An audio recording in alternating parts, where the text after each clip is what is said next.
Hello everyone, this is doctor Abdal. Welcome to my YouTube channel learn with doctor Abdal. So आज का हमारा topic है law of multiplication. सो इससे पहले की वीडियो में मैं लॉ ऑफ एडिशन ऑलरेडी आपको सिखा चुका हूँ. जिसने वो वीडियो नहीं देखी है तो पहले आप वो वीडियो ज़रूर देखना. उसके बाद आप लॉ ऑफ मल्टीप्लिकेशन भी अच्छे से समझ जाओगे. सो लॉ ऑफ मल्टीप्लिकेशन जो है वो दो चीज़ों से रिलेटेड होता है. बेसिकली तो एक ही चीज़ से रिलेटेड है, वो है इंडिपेंडेंट. तो इंडिपेंडेंट अगर वर्ड आ रहा है तो उसके साथ कौन सा वर्ड आएगा, वो आएगा डिपेंडेंट वर्ड. तो बेसिकली लॉ ऑफ मल्टीप्लिकेशन इन्हीं दो इवेंट्स के लिए अप्लाई होता है, जो इंडिपेंडेंट इवेंट है और जो डिपेंडेंट इवेंट्स हैं. सो सबसे पहले हम इंडिपेंडेंट इवेंट्स के लिए देख लेते हैं कि लॉ ऑफ मल्टीप्लिकेशन कैसे रूल करता है. और इसमें जैसे कि फॉर एग्जांपल आप इंडिपेंडेंट इवेंट की अगर बात करो तो आपके पास दो इवेंट होंगे, E1 और E2 फॉर एग्जांपल, या A और B दो इवेंट है. तो जब वो साइमल्टेनियसली अकर करते हैं, जैसे कि इसमें लिखा है law of multiplication is used to determine the probability that two events occur simultaneously. मतलब जब दो इवेंट एक साथ अकर कर रहे होते हैं, ए इंटरसेक्शन बी की प्रोबेबिलिटी जब आपको चाहिए होती है, ए एंड बी, तो इंटरसेक्शन के लिए हम वर्ड यूज करते हैं एंड. ठीक है. तो जब हम ए और बी दोनों की प्रोबेबिलिटी निकालना चाहते हैं और दोनों के दोनों इवेंट जो हैं वो एक साथ अकर कर रहे हैं और दोनों इंडिपेंडेंट इवेंट हैं, तब हम लॉ ऑफ मल्टीप्लिकेशन का यूज़ करते हैं. तो अब आपको जब ये समझ आएगा कि लॉ ऑफ मल्टीप्लिकेशन क्यों यूज़ कर रहे हैं, तो आपको इंडिपेंडेंट इवेंट्स में ऑलरेडी इससे पहले की जो वीडियो मैंने बनाई थी बेसिक्स वाली, उसमें मैंने इंडिपेंडेंट इवेंट्स बताया था वो क्या होते हैं. तो दो इवेंट इंडिपेंडेंट तब होते हैं जब वो एक दूसरे को अफेक्ट नहीं करते हैं. मतलब कि आपने एक डाई उछाला और उसके बाद एक डाई और उछाला, तो एक फर्स्ट डाई पे क्या नंबर आ रहा है वो सेकंड डाई पे जो नंबर आ रहा है उसको इफेक्ट नहीं करेगा कभी भी. फॉर एग्जांपल अगर आपने एक डाई उछाला तो आपका 6 आ गया. अब आप सेकंड डाई उछाल रहे हो तो इसका मतलब ये नहीं है कि वो फर्स्ट वाला जो 6 आया वो सेकंड वाली डाई पे कोई नंबर आएगा तो उसको इफेक्ट कर देगा. दोनों बिल्कुल इंडिपेंडेंट हैं. ऐसा नहीं है कि एक इवेंट अगर पहले हो गया तो वो दूसरे वाले डाई को इफेक्ट कर देगा. तो इसको इंडिपेंडेंट इवेंट बोलते हैं. और इंडिपेंडेंट इवेंट को आप ऐसे भी समझ सकते हो कि आपने ज़रूरी नहीं दो डाई ही उछाले, आप हो सकता है एक डाई उछाल रहे हो और एक कॉइन को उछाल रहे हो.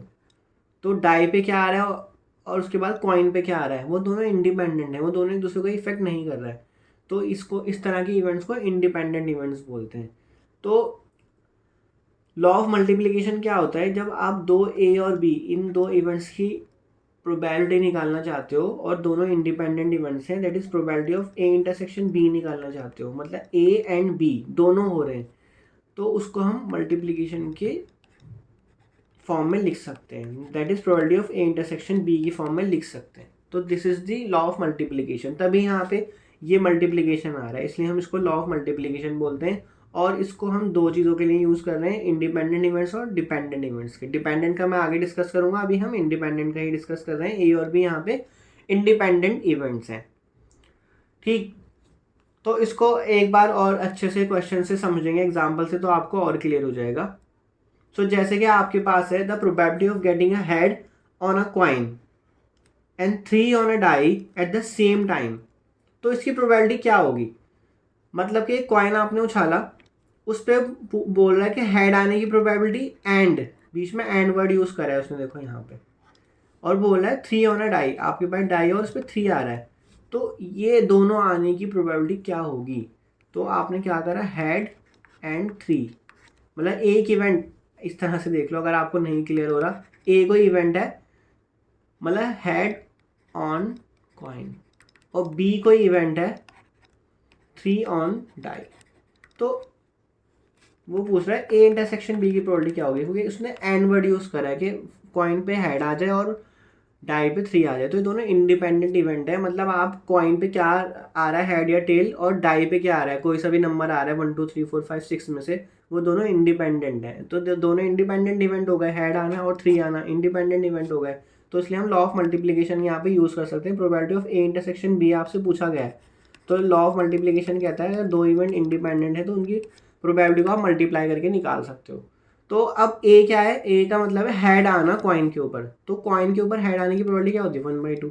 और बी इवेंट क्या है, मतलब डाई के ऊपर 3 आना, और डाई के ऊपर 3 आने की प्रोबेबिलिटी क्या होती है, वो होती है 1/6. मतलब डाई के ऊपर तो कोई सा भी नंबर आने की, अगर आपकी अनबाइस्ड डाई है, मतलब उस डाई के साथ छेड़छाड़ नहीं की गई है, उसके साथ कुछ आपने मैग्नेट या कुछ ऐसा यूज़ नहीं किया गया उसके ऊपर, तो हर एक नंबर आने की प्रोबेबिलिटी कितनी होती है ये मैं आपसे ऑलरेडी डिस्कस कर चुका हूँ। 1/6, 2 आने की भी 1/6 एंड 6 आने की भी 1/6 होती है। तो 3 आने की भी 1/6 होगी, तो उसकी फाइनल आंसर आ गया 1/12। तो ये आपका इंडिपेंडेंट इवेंट की प्रोबेबिलिटी निकालने का फॉर्मूला बन गया। तो यहाँ पे भी ऐसे ही करके बताया मैंने, जो आपको अभी साइड में करके दिखाया। आई होप अब आपको इंडिपेंडेंट इवेंट और लॉ ऑफ मल्टीप्लिकेशन का कॉन्सेप्ट समझ आ गया होगा कि वो किस तरह से अप्लाई होता है। सो आइए अब हम और कुछ क्वेश्चन देख लेते हैं इंडिपेंडेंट इवेंट्स पे। तो उसमें लॉ ऑफ मल्टीप्लिकेशन कैसे अप्लाई होता है, उसको कैसे सॉल्व करते हैं। तो you flip a coin and roll a die, ठीक है, मतलब एक कॉइन उछाला और एक डाई उछाला। तो what's the probability of getting a head on the coin and 4 on the die. तो ऐसा अभी हमने एक क्वेश्चन करा था, ए इवेंट है वो बोला हेड ऑन कॉइन, और बी कोई इवेंट है वो क्या बोला है 4 ऑन डाई। तो आपसे पूछा जा रहा है probability of A intersection B क्या होगी। तो इवेंट ए और इवेंट बी दोनों की, ठीक है ना, हेड एंड यहाँ पे एंड वर्ड यूज हो रहा है, तो दोनों इंडिपेंडेंट इवेंट है। कॉइन के ऊपर क्या हो रहा है और डाई के ऊपर क्या हो रहा है, दोनों आपस में कंप्लीटली इंडिपेंडेंट है, एक दूसरे को इफेक्ट नहीं करेंगे कि कॉइन के ऊपर क्या आ रहा है और डाई के ऊपर क्या आ रहा है। तो हेड आने की प्रोबेबिलिटी क्या है, मतलब प्रोबेबिलिटी ऑफ ए क्या है 1/2, और प्रोबेबिलिटी ऑफ बी क्या है, मतलब बी इवेंट क्या है 4 ऑन द डाई, तो 4 आने की प्रोबेबिलिटी 1/6 ही होती है, तो ये 1/12 ही बनेगा। आई होप ये क्वेश्चन क्लियर हो गया होगा। सो नेक्स्ट क्वेश्चन देखते हैं। So in a class the chance of a student being selected for a quiz is 1/4. So if two students are chosen at independently, so what is the probability that both are selected? So यहाँ पे तो word ही use कर दिया कि वो दोनों के दोनों इंडिपेंडेंटली चूज किए जा रहे हैं स्टूडेंट, और हर एक स्टूडेंट की क्विज में सेलेक्ट होने की प्रोबेबिलिटी 1/4 है। मतलब एक इवेंट है तो क्विज में सेलेक्ट होने की प्रोबेबिलिटी वो है 1/4, और बी कोई इवेंट है तो सेकंड स्टूडेंट की सिलेक्ट होने की प्रोबेबिलिटी भी 1/4 ही है। तो ए इंटरसेक्शन बी क्या बनेगा यहाँ पे 1/4 इंटू 1/4, मतलब probability of A into probability of B. तो बोथ आर सेलेक्टेड बोले तो ए का मतलब है first is selected and second student is selected, second student is selected. ये इस तरह से इवेंट आपको डिफाइन करने आने चाहिए कि इवेंट क्या है, first student is selected, second student is selected, तो उन दोनों की प्रोबेबिलिटी आपकी 1/4 है, वो आपको क्वेश्चन में गिवन है यहाँ पे। तो उसका आंसर आ जाएगा 1/16। So next question, 2 coins are tossed, तो what is the probability of getting 2 heads. ठीक है, तो मतलब फर्स्ट ए इवेंट है आपका head on first coin, and B आपका क्या इवेंट है हेड ऑन सेकंड कॉइन। बस 2 कॉइन एक साथ उछाले गए, आप इस तरह से भी मान सकते हो। तो probability of A intersection B का फॉर्मूला आप कैसे लगाओगे यहाँ पे, मतलब head on the first coin and head on the second coin. तो क्योंकि फर्स्ट कॉइन पे क्या हो रहा है और सेकंड कॉइन पे क्या हो रहा है आपस में कंप्लीटली इंडिपेंडेंट है, ठीक है ना। इसमें ऐसा नहीं है कि अगर एक कॉइन पे कुछ आ रहा है तो वो दूसरे कॉइन को इफेक्ट कर जाएगा, तो ये इंडिपेंडेंट इवेंट है। तो आपका जो ए इवेंट है head on the first coin और आपका जो बी इवेंट है head on the second coin, ये दोनों इंडिपेंडेंट इवेंट है। तो इसलिए आपका फॉर्मूला यहाँ पे लॉ ऑफ मल्टीप्लीकेशन के हिसाब से ये वाला बनेगा। तो head on the first coin 1/2 और head on the second coin उसकी प्रोबेबिलिटी भी 1/2 ही रहेगी, तो 1/4 आ जाएगी प्रोबेबिलिटी। अदरवाइज अगर आप 2 कॉइन उछालते हो तो उसका सैंपल स्पेस क्या बनता है, एक कॉइन में कितने होते हैं आउटकम 2, और दो कॉइन करोगे तो कितने हो जाएंगे 4 हो जाएंगे। कैसे, head head, head tail, tail head and tail tail. तो आपके 4 आउटकम हैं, तो वो बोल रहा है कि हेड हेड दोनों पे हेड आ जाए। तो कितने हैं ऐसे आउटकम, ओनली 1, और टोटल कितने हैं 4, तो 1/4 ऐसे भी देख सकते हो आप इसको। सो नेक्स्ट क्वेश्चन देखते हैं, a dice roll twice, so what is the probability of getting 3 on the first roll and 6 on the second roll. तो एक डाई को 2 बार उछाला गया है और वो बोला है एक इवेंट है A 3 on first roll, okay. And B आपका इवेंट है 6 ऑन दी सेकेंड रोल। तो probability of A intersection B पूछ रहा है, वो क्या होगी? तो दोनों इंडिपेंडेंट हो गए अगेन, क्योंकि आपके पास एक डाई को 2 बार उछाला जा रहा है, तो फर्स्ट टाइम में उस पर क्या नंबर आ रहा है और सेकंड टाइम उछालने पे उस पर क्या नंबर आ रहा है, वो इंडिपेंडेंट है दोनों। तो इसलिए probability of A intersection probability of B लगेगा। तो 3 ऑन द फर्स्ट रोल, तो 3 आने की प्रोबेबिलिटी क्या होती है 1/6, और 6 आने की भी प्रोबेबिलिटी 1/6, तो 1/36। ठीक, तो ये आपकी इंडिपेंडेंट की क्वेश्चन आई थिंक आपको क्लियर हो गए होंगे कि किस तरह से हम करते हैं। नेक्स्ट क्वेश्चन देखो, अ bag has 3 red and 2 blue balls. ठीक है, 3 रेड है एंड 2 ब्लू बॉल्स है। तो 1 ball is drawn and replaced, मतलब आपके पास एक बैग है, उसमें से 3 and 2 red and blue balls हैं, उसमें से एक बॉल निकाली गई, बॉल निकालने के बाद उसको वापस से भी डाला जा रहा है उसमें, तो टोटल बॉल 5 ही रहेंगी। And then another ball is drawn, तो सेकेंड बॉल फिर से ड्रॉ की गई। तो what is the probability that both the balls drawn are red? तो हम एक इवेंट डिसाइड कर लेते हैं। ए क्या है? First ball is red, and B event क्या बनेगा आपका? Second ball is red. Second drawn ball भी लिख सकते हो आप, क्या हो तो अब वो पूछ रहा है ए इंटरसेक्शन बी की प्रोबेबिलिटी, मतलब फर्स्ट भी रेड आया और सेकंड भी रेड आया, और इसमें कंडीशन क्या डाली है, ये इसमें बहुत इंपॉर्टेंट वर्ड है, रिप्लेस्ड, मतलब रीप्लेस्ड। तो उसको वापस से उसी में रिप्लेस कर दिया, वापस से बॉल को वहीं डाल दिया जहाँ जिस बैग से निकाला था। तो ये दोनों इंडिपेंडेंट हो गए, क्योंकि जब आप फर्स्ट बॉल निकाल रहे हो तब भी बैग में 5 बॉल हैं, और जब आप बैग में से दोबारा से बॉल निकालोगे, उन्होंने बोला then another ball is drawn, तो तब भी बैग में 5 ही बॉल हैं, तो कुछ भी इफेक्ट नहीं आएगा फर्स्ट इवेंट करने पे और सेकंड इवेंट करने पे। फर्स्ट बॉल रेड आने की और सेकंड बॉल रेड आने पे दोनों इंडिपेंडेंट इवेंट रहेंगे, कुछ भी उस पर इफेक्ट नहीं आने वाला, क्योंकि नंबर ऑफ बॉल सेम है।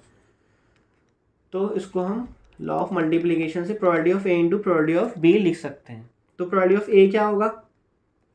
फर्स्ट बॉल इज रेड बोल रहा है वो, तो रेड टोटल आपके पास कितनी है, तो फेवरेबल कितना बना 3, और टोटल कितनी है 5।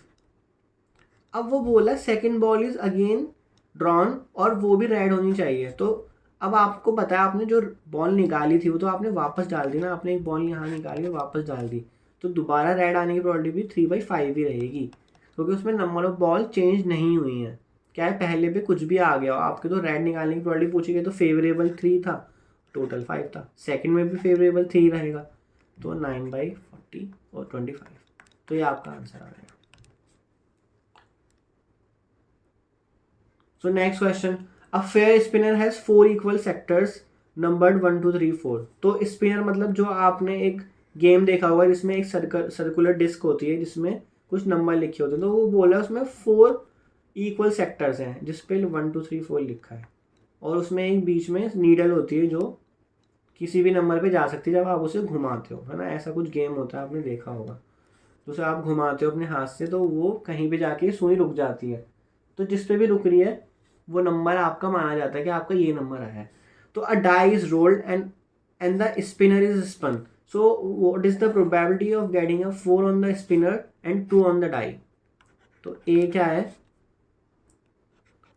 4 ऑन द स्पिनर,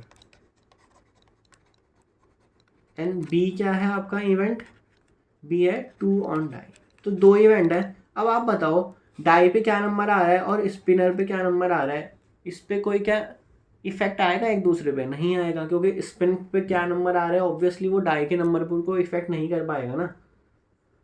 तो और उसने बोला है फेयर स्पिनर है, फेयर स्पिनर का मतलब जो भी नंबर आ रहे हैं ना उसकी सबकी प्रोबेबिलिटी सेम है, मतलब 1, वो सुई 1 पे रुके, 2 पे रुके, 3 पे रुके या 5 पे रुके, सबकी प्रोबेबिलिटी सेम ही है। तो 1 2 3 4 इन पे आने की प्रोबेबिलिटी क्या है, 1/4 1/4 1/4 एंड 1/4। तो हमें निकालनी probability of A intersection B. जैसे डाई पे नंबर आते हैं ना 1 2 3 4 5 6, उनमें सबकी प्रोबेबिलिटी सेम होती है 1/6 1/6 1/6। तो आपको निकालनी probability of A intersection B. तो obviously probability of A into probability of B का फॉर्मूला लगेगा यहाँ पे। तो 4 ऑन द स्पिनर, तो 4 आने की प्रोबेबिलिटी 1/4 ही रहेगी, एंड बी 2 ऑन डाई है ना, ये आपका इवेंट है 2 ऑन डाई, तो 2 आने की प्रोबेबिलिटी 1/6 रहेगी। तो इसका फाइनल आंसर आ गया आपका, प्रोबेबिलिटी आ गई 1/24। सो आई होप आपको ये इंडिपेंडेंट के क्वेश्चंस क्लियर हो गए होंगे कि लॉ ऑफ मल्टीप्लिकेशन है फॉर इंडिपेंडेंट इवेंट्स कैसे लगता है। अब नेक्स्ट हम देखेंगे डिपेंडेंट के केस के लिए।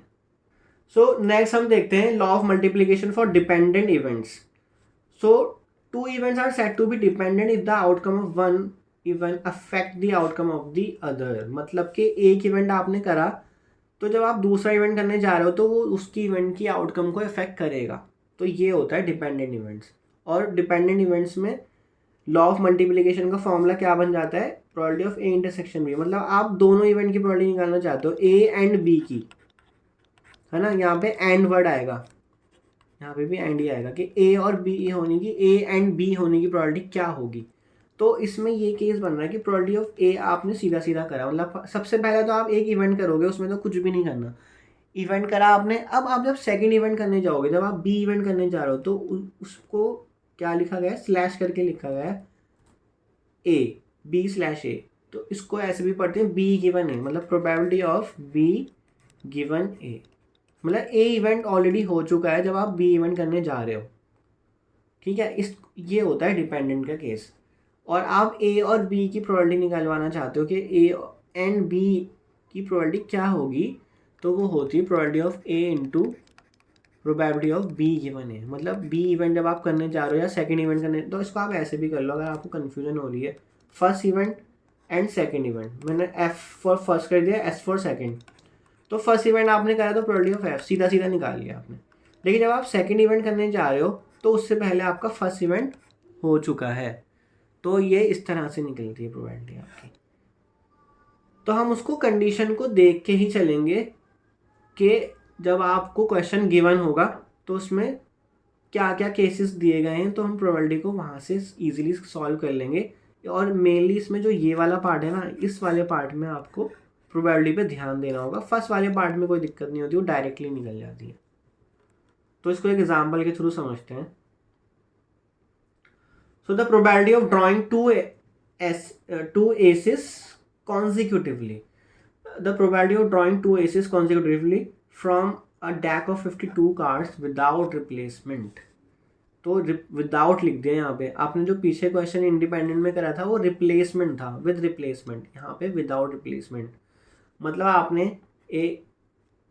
आपके पास कार्ड्स हैं, 52 कार्ड्स हैं आपके पास, ठीक है। उसमें से आपने कार्ड निकाला कोई सा भी। अब आप जब सेकंड कार्ड निकालने जा रहे हो ना, तो उस कार्ड को वापस नहीं रख रहे हो आप। फर्स्ट जो कार्ड आपने निकाला था, ये है विदाउट रिप्लेसमेंट का मतलब। और फिर आप सेकंड कार्ड निकाल रहे हो। फर्स्ट कार्ड निकाला, वो आपने हाथ में ही रखा आपने, ठीक है। और आपने फिर सेकंड कार्ड निकाला, ठीक, फर्स्ट कार्ड फिर सेकंड कार्ड। तो फर्स्ट कार्ड निकालने के बाद रख नहीं रहे हो, उसमें आप बॉल निकाल रहे थे, रख रहे थे, तो उसको बोलते हैं विद रिप्लेसमेंट। और यहाँ पे बोल रहे हैं विदाउट रिप्लेसमेंट। तो ये वर्ड बहुत इंपॉर्टेंट है, यहीं पे डिपेंडेंट का केस बनता है जब विदाउट रिप्लेसमेंट आ जाता है। तो आपसे क्या पूछ रहा है, तो हम इसमें इवेंट डिफाइन कर देते हैं। ए इवेंट है first card is an S, और बी क्या इवेंट है, second card is an S again. तो प्रोवाइडेड यहाँ लिख दो, फर्स्ट वॉज एस, मतलब पहला कार्ड एस ही था, और आप जब सेकंड कार्ड निकालो तो वो भी एस होना चाहिए। अब आपसे पूछ रहा है probability of A intersection B क्या होगी। तो लॉ ऑफ मल्टीप्लिकेशन क्या कहता है फॉर डिपेंडेंट, मतलब first card is an ace, उसकी तो प्रोबेबिलिटी आ गई ए। अब आप जब second card is an ace निकाल रहे हो, मतलब बी इवेंट क्या है, second card is an ace, बस प्रोवाइडेड ए इवेंट हो चुका है, पहला कार्ड एस निकल चुका है और वो आपके हाथ में ही है, तो पहला कार्ड आप वापस नहीं रख रहे हो, तो कार्ड कम हो गए होंगे। आप ये ध्यान रखना, अगर आपने फर्स्ट कार्ड निकाला जब, तो 52 कार्ड्स थे, आपने एक कार्ड निकाल लिया। जब आपने एक कार्ड निकाल लिया तो आप कितने हो गए, 51 हो गए। अब आप उसमें से एक कार्ड और निकालोगे तो एक कार्ड कम हो गए। तो जब आपने फर्स्ट कार्ड निकाला तो उसमें एस कितने होते हैं टोटल, डेक ऑफ कार्ड्स में 4 होते हैं, तो 4/52 बनेगी उसकी प्रोबेबिलिटी फर्स्ट एस निकालने की। लेकिन जब आप सेकंड टाइम चाहते हो कि एस आए, तो फर्स्ट इवेंट तो ऑलरेडी हो चुका है, तो एक उसमें से कार्ड कम हो चुका है, तो टोटल कार्ड कितने बच रहे हैं 51। ये तो आपका फॉर्मूला यहाँ बन गया, 51 बच रहे हैं। और पहला कार्ड एस आ चुका है और टोटल 4 होते हैं, तो अब एक कार्ड जब निकल चुका है तो 3 बचेंगे। तो आप चाहते हो वो भी 3 एस में से ही आए, जो सेकंड कार्ड आप चाहते हो वो चाहते हो, उसकी प्रोबेबिलिटी निकाल रहे हो ना। तो फर्स्ट कार्ड एस आ चुका तो तब 4 थे, जब आप सेकंड भी एस ही चाहते हो तो 3 कार्ड ही बचे होंगे, तो आप चाहते हो 3 में से ही आए वो, तो इसलिए 3/51 आएगा यहाँ पे। सो आई होप ये आपको क्लियरली समझ आ गया होगा। इसमें फर्स्ट वाले में तो निकालने में कोई दिक्कत नहीं है, इसमें सेकंड में निकालने में प्रॉब्लम है। आपको दोनों में से कम करना पड़ेगा। जो फेवरेबल था, जो टोटल एस होते हैं, एस फेवरेबल पहले 4 थे, फिर वो एक कम हो गया, -1 हो गया तो 3 बचे। और जो टोटल थे वो भी एक कम हो जाएंगे, क्योंकि पहले टोटल 52 थे। जब आपने सेकेंड इवेंट परफॉर्म करा तो एक कार्ड आपने हाथ में ही रखा, उस गड्डी में वापस नहीं डाला, जो ताश की गड्डी होती है, तो 51 बचे। तो इसमें हमेशा सेकंड वाले में आपने ध्यान रखना है। तो आई होप आपको ये समझ आ गया होगा। ठीक है, तो ये मैंने और एक्सप्लेनेशन दे रखी है नीचे, आप चाहो तो स्क्रीनशॉट भी ले सकते हो, उसको अपने पास रख सकते हो। सो बी इवेंट आप यहाँ देखो, second card drawn is an S given that the first card was an S. तो यहाँ पे भी यही इस तरह से डिफाइन किया गया है। तो इवेंट डिफाइन करना भी आपको सीखना आना चाहिए कि आप इवेंट डिफाइन कैसे करोगे। उसको हमेशा एक लैंग्वेज में, एक स्टेटमेंट में आप हमेशा उसको डिफाइन करना सीखो तो आपको इजीली क्वेश्चन सॉल्व होने लगेंगे आपसे। सो अब हम डिपेंडेंट इवेंट्स पे कुछ क्वेश्चन देखते हैं using the law of multiplication. तो फर्स्ट क्वेश्चन है, a bag has 3 red 2 blue balls, 3 red and 2 blue balls. तो 2 balls are drawn without replacement, मतलब पहले एक बॉल निकाली गई, फिर वो आपके हाथ में ही है, और फिर दूसरी बॉल निकाली गई। So what is the probability both are red. तो ए इवेंट है first is red, and second B event क्या है, second ball is red provided first ball was red. है ना, ये ऐसे ही तो बनेगा, क्योंकि आपको ये बोला गया है विदाउट रिप्लेसमेंट, और सेकंड बॉल भी रेड ही होनी चाहिए, तो बोथ आर रेड लिख दिया। ठीक है, अब इसमें एक चीज आप ये भी समझना, 2 बॉल्स आर ड्रॉन, तो इसमें ये चीज़ समझना है, इसका मतलब ये नहीं है कि आपने दोनों बॉलें एक साथ ही निकाल ली हैं बैग में से। ठीक है ना, बैग में जो बॉलें थी उसमें 1 बाई 1 ही निकाल रहे हो आप। ठीक है, तो probability of A intersection B पूछ रहा है आपसे, इसको इस तरह से समझो। तो आपने फर्स्ट तो बॉल निकाल ली, प्रोबेबिलिटी ऑफ ए मतलब first is red, then second ball जब आप निकालने जा रहे हो तो बी इवेंट क्या कहता है, बी इवेंट कहता है सेकंड बॉल इज रेड, तो रेड निकाल लो, लेकिन प्रोवाइडेड गिवन क्या है, फर्स्ट बॉल भी रेड है, तो फर्स्ट बॉल आपने यहाँ पे ए से डिनोट करा है। तो आप चाहो तो उसको ऐसे भी लिख सकते हो बहुत इजी लैंग्वेज में, R1 red 1, first ball is red, second ball is also red. तो R1 इंटू, जब सेकंड बॉल रेड है तो फर्स्ट बॉल रेड ऑलरेडी की निकल चुकी है, तो इस तरह से कर लो। अब फर्स्ट बॉल रेड आने की प्रोबेबिलिटी क्या होगी, फेवरेबल कितने हैं 3 है ना, रेड 3 है, तो टोटल कितने 5। जब आप बैग में से बॉल निकाल लेते तो पहले 5 बॉल थी, फिर आपने एक बॉल निकाल ली। ठीक है, तो अब बैग में कितनी बॉल बची हैं 4, तो टोटल आपका 4 बचा, और एक रेड ऑलरेडी निकल गई है, तो अब फेवरेबल कितने बचेंगे 2, क्योंकि एक रेड कम हो गई है, तो तभी तो आप प्रोबेबिलिटी निकाल रहे हो कि फर्स्ट भी रेड आया और सेकंड भी रेड आया, तो इसका मतलब फर्स्ट रेड निकल गई है, तो तब फेवरेबल ज़्यादा थे जब आप फर्स्ट बॉल रेड निकालना चाह रहे थे। लेकिन जब आप सेकंड टाइम भी रेड निकालना चाह रहे हो, प्रोवाइडेड कि फर्स्ट बॉल रेड थी, ओके, यहाँ पे इस चीज़ पे ध्यान दो कि second ball is red provided first ball is red, तो तब आपकी प्रोबेबिलिटी वहाँ पे चेंज हो गई। ठीक है, तो 6/20, तो ये आपकी प्रोबेबिलिटी आ गई। तो और क्वेश्चन देखेंगे तो आपको और क्लियर हो जाएगा। अ box contains 6 green and 4 yellow balls. ठीक है, 6 ग्रीन है एंड 4 येलो बॉल्स है। 2 balls are drawn without replacement, find the probability that the first is green and the second is yellow. ठीक है, तो आप ए और बी इवेंट डिफाइन करना सीख गए होगे अब तो आई थिंक। तो first ball is green and second ball is yellow, तो इसमें आप मेंशन करते हो हमेशा प्रोवाइडेड, क्योंकि वो विदाउट रिप्लेसमेंट बोल रहा है, provided first ball was green. तो probability of A intersection B आपने निकालना है, तो probability of A into probability of B B event जब हो रहा है तो ए इवेंट ऑलरेडी हो चुका है, तो इसमें लिख रहा है मतलब जब आप सेकंड बॉल चाहते हो कि वो येलो निकले तो आप ये उसको बता रहे हो कि हाँ फर्स्ट बॉल ग्रीन निकल चुकी है, एक बॉल ऑलरेडी निकल चुकी है बैग में से। तो करते हैं इसको। तो फर्स्ट ग्रीन, ग्रीन कितनी है 6, तो फेवरेबल 6 है। टोटल कितनी होगी जी 6 and 4 10, टोटल बॉल बैग में 10 है। नाउ नेक्स्ट वो बोला है सेकंड बॉल इज येलो। अब जब आपने बैग में से 10 बॉल थी जिस बैग में, उसमें से एक बॉल निकाल ली, तो अब बैग में कितनी बची, एक बॉल जब आपने बीच में निकाल ली तो अब 9 बची हैं, तो टोटल तो 9 हो गई। अब इतना तो क्लियरली हमें पता लग जाता है टोटल में से तो एक कम हो ही गया। लेकिन अब वो बोल रहा है कि सेकंड बॉल इज येलो, तो येलो तो कोई भी नहीं निकाली थी ना। फर्स्ट जो आप प्रोबेबिलिटी निकालना चाहते हो वो तो निकालना चाहते थे कि फर्स्ट ग्रीन हो, तो सेकंड येलो हो तो येलो की येलो पूरी की पूरी लिख सकते हो आप यहाँ पे 4 की 4। तो इसमें टोटल चेंज हो गई, लेकिन जो सेकंड येलो था वो चेंज नहीं हुआ, वो 4 का 4 ही रहेगा। अगर वो सेकंड बॉल भी बोलता कि ग्रीन है तो वो फिर क्या आता 5/9 आता फिर। तो ये आपका आंसर आ जाएगा। ठीक है, इसको सॉल्व कर लेना आप, मैं कैंसिल वैंसिल करके नहीं दिखाता, इतना तो आप कर सकते हो। नेक्स्ट क्वेश्चन देखो, a jar contains 3 red 2 blue and 5 green ball. 3 red 2 blue and 5 green ball. 3 balls are drawn now, one after the another without replacement. मतलब एक बॉल निकाली हाथ में रखी, फिर सेकंड बॉल निकाली वो भी हाथ में रखी, और फिर थर्ड बॉल निकाली। So find the probability that all the 3 balls are green. ठीक, तो इवेंट ए क्या है आपका, तो मैं इसको ऐसे करके दिखाता हूँ आपको। G1 first ball is green. G2 event define कर रहे हैं हम, second ball is green provided first ball was green.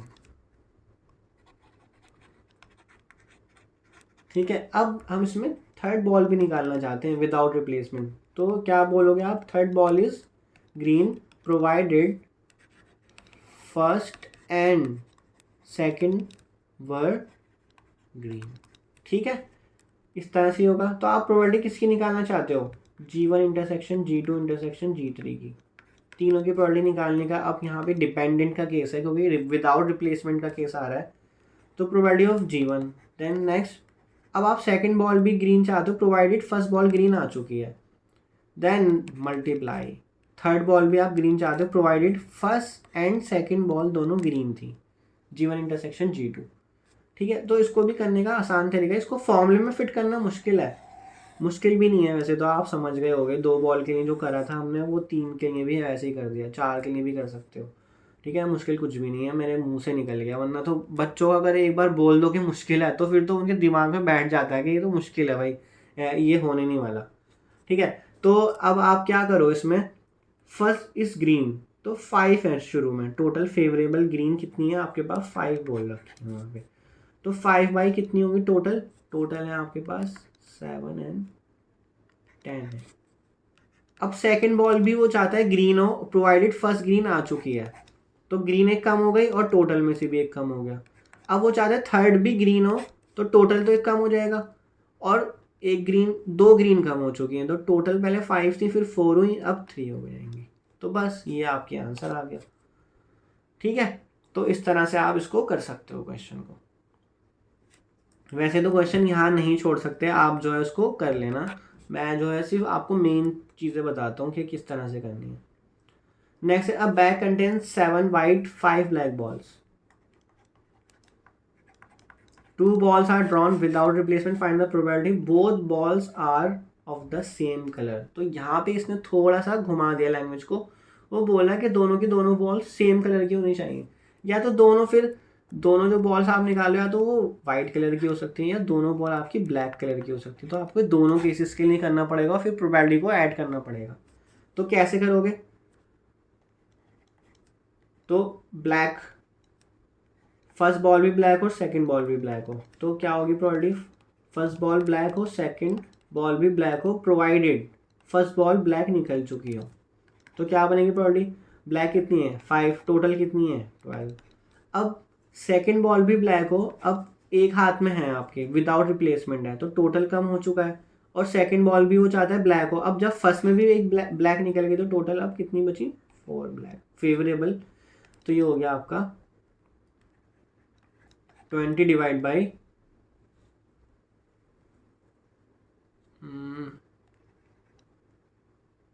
132। तो यहाँ पे हमने निकाला है अभी, ये ब्लैक के लिए निकाला है, आप ये याद रखना। अब हम नेक्स्ट किसके लिए निकालेंगे, वाइट के लिए। तो फर्स्ट बॉल भी वाइट हो और सेकंड भी वाइट हो और विदाउट रिप्लेसमेंट। तो formula, first ball is white, second ball is white, given that first ball is white. तो वाइट आने की प्रोबेबिलिटी क्या होगी, 7/12 होगी सबसे पहले। अब एक बॉल हाथ में रखे बैठे हो और आप सेकंड भी चाहते हो वो भी वाइट है, उसकी प्रोबेबिलिटी निकालो। तो एक बॉल वाइट कम हो चुकी है, तो ये हो जाएगा आपका। तो 42 बाई डिनोमिनेटर आपका दोनों में सेम है। तो अब probability both are of the same colour, इसकी प्रोबेबिलिटी पूछी है मेनली। तो उसमें आपको दोनों को ऐड करना पड़ेगा, मतलब फर्स्ट भी ब्लैक सेकंड भी ब्लैक, प्लस फर्स्ट भी वाइट और सेकंड भी वाइट। तो 20/132 प्लस 42/132, ठीक। तो 62/132 एंड 31/66। तो ये आपकी प्रोबेबिलिटी आ गई। सो आई होप आपको डिपेंडेंट पे लॉ ऑफ मल्टीप्लिकेशन लगाना आ गया होगा कि डिपेंडेंट इवेंट्स होंगे तो उसमें लॉ ऑफ मल्टीप्लिकेशन कैसे लगेगा, ठीक है। तो मैंने आपको सारे तरह के क्वेश्चन कराने की कोशिश करी है कि जब सेम कलर बोला है तो लैंग्वेज चेंज कर दी, जब 3 बॉल निकाला है, 2 बॉल निकाला है, कार्ड्स निकाल रहा है, तो जब आपको बेसिक चीज़ें क्लियर हो जाती है ना, फिर क्वेश्चन कैसे भी डिफ़िकल्ट भी आ जाए ना, तो आप उस क्वेश्चन को ईजिली कर सकते हो। तो इसमें तो आपको प्रैक्टिस की बहुत ज़रूरत पड़ेगी, क्योंकि आपको प्रोबेबिलिटी में बहुत सारे कॉम्बिनेशन बना के पूछा जा सकता है, कार्ड्स, कॉइन्स एंड ये स्पिनर भी आ गया, इस तरह से बॉल्स बढ़ा दी, तो उसमें काफ़ी सारे कॉम्बिनेशन बन सकते हैं। तो आप उसकी प्रैक्टिस करो अच्छे से। फिर मिलते हैं हम नेक्स्ट वीडियो में। Thank you so much.